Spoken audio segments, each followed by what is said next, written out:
Yeah, I briefly want to give an overview of the zero carbon integrated cooling, heating and power ICHP network project.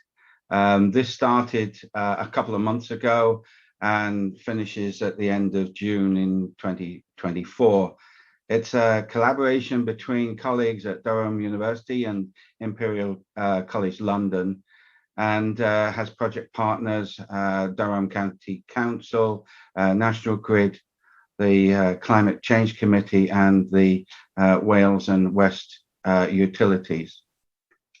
Just to provide some context to the project, so when examining all of the likely scenarios for a sustainable energy future, hydrogen is set to play a key role in the energy mix out to 2050.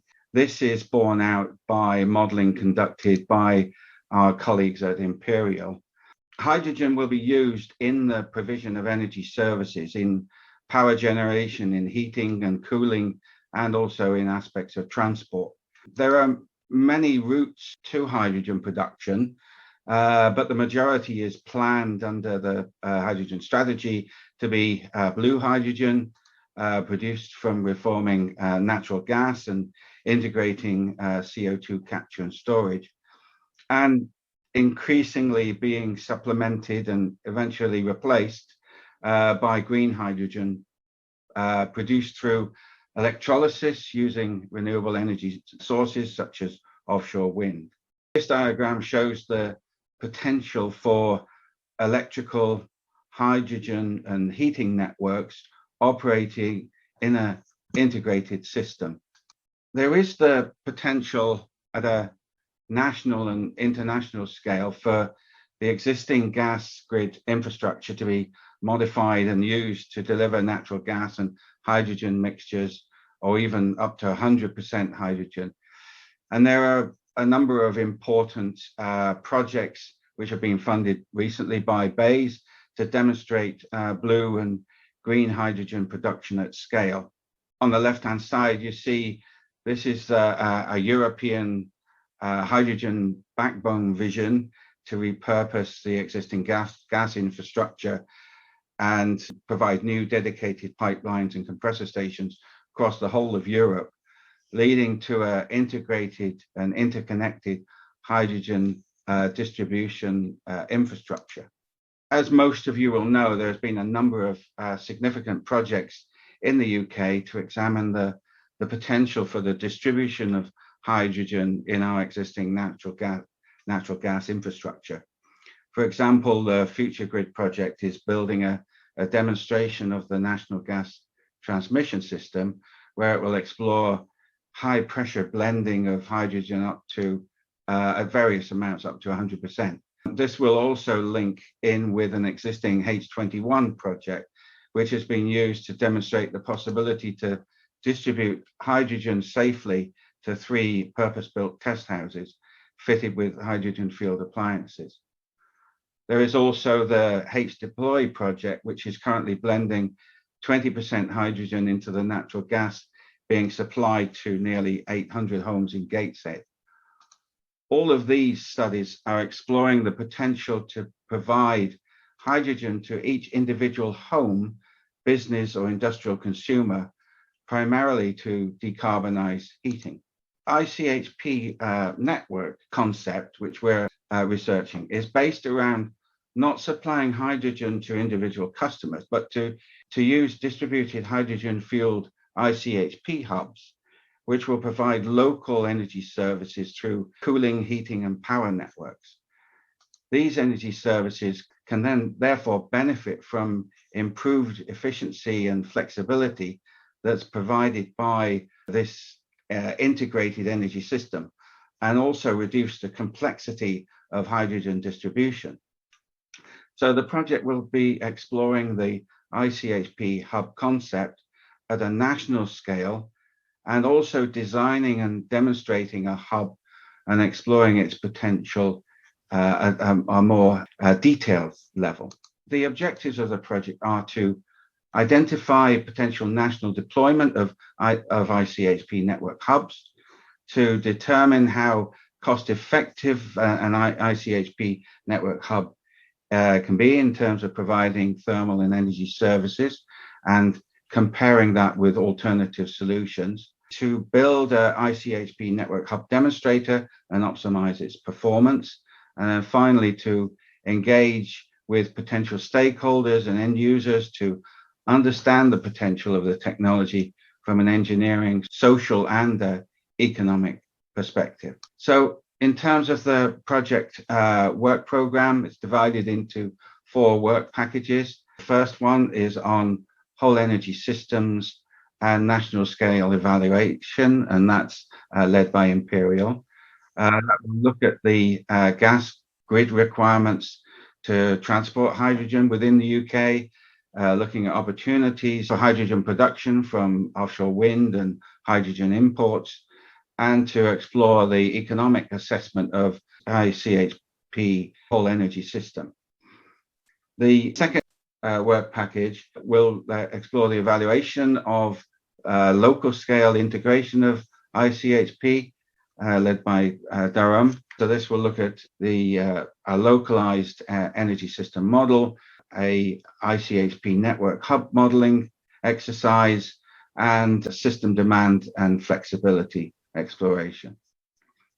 The third work package is the demonstration, again led by Durham, where we'll be looking at the component data collection and submodel development. We will look at the design and assembly and commissioning of the demonstrator, and also looking at different demand scenarios and control system testing. The final work package is on governance and the design of the network hub, looking at planning, case studies, and conducting end user engagement. So this hub concept consists of a number of integrated system components to provide different energy services. So hydrogen can be stored within a hub, and this can be provided with hydrogen through either a pipeline or truck, or it can use renewable electricity on site to power an electrolyzer to produce green hydrogen. The hydrogen can be used to produce electricity, for example, fueled by fueling a fuel cell or engine generator. The electricity can be stored and distributed via a smart grid. So both the electrolyzer and the power generation system components produce heat, which can be recovered, stored, and used within a heat network or a cooling network. So since hydrogen is stored on site, this can also be used for potential hydrogen vehicle refueling. Also, there is the potential to use generated electricity to recharge electric vehicles. So this hub concept could provide 5 energy services through its integrated use of energy and its multi-vector energy storage. Electrical power for grid distribution, heating and cooling network services, hydrogen vehicle fueling, and electric vehicle charging. Through hydrogen storage, electrical and thermal storage, we can optimize the overall energy system performance. As an example of some of the work that we've been conducting so far, we've been exploring the heat recovery and utilization from fuel cells. You can see from this Sankey diagram that approximately 36% of the energy can be recovered through the cooling system. Initially, we have been looking at 2 scenarios, one looking at a system built around a PEM fuel cell with an operating temperature of around 80 to 100 degrees C, and another one using a solid oxide high temperature fuel cell operating at around 800 to 1000 degrees C. We have started to explore how we can integrate these components, these fuel cells, into a potential ICHP hub.